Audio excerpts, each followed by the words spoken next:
Hi guys, good morning. Bali andito tayo sa Barangay Puro. Harap tayo Danines, then NGF. Hindi pansinin natin mga kapatid na ating mga tricycle yun. Ito yung programa nila about sa kalinisan.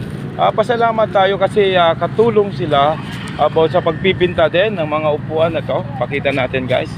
Hello mga bro, ayun, kaway-kaway tayo dyan.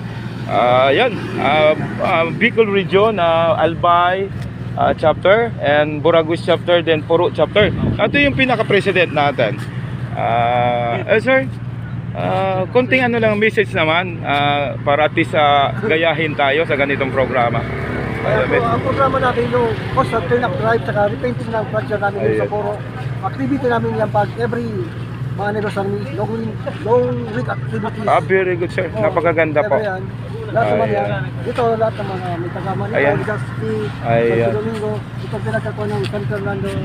Sir, mabuhay kayo sir. Ayun, napakaganda ng aura natin kasi na more nang nakakatulong tayo dito sa ano natin. Masarap ang pakiramdam, di ba? Ay, mabuhay saan man kayo sulok ng mundo basta akro. Ayun, mabuhay. Ayun. Ito, long live. Ayun, ito mga ano natin. Sister, kapatid natin mga bro. Ayun, kaway-kaway tayo dyan, mabuhay. Ayun, ito yung ginagawa. Long live! Ayun. Bali nagre-repenting. Napakagaling tong mga to. Hindi lang sa talagang skill sa pagpipintura ang ginagawa. Kasi maganda nga naman talaga pag makita natin. Alos dinarayo tong barangay Puro. Then pasalamatin natin mga official dito sa Puro. Then sa Puro dahil maintain lalo na yung mga isda.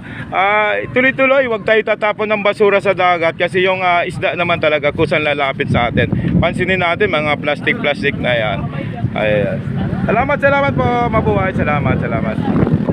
Ayan, RBB Good TV, Ronald Aram nagsasabing mabuhay. Long live!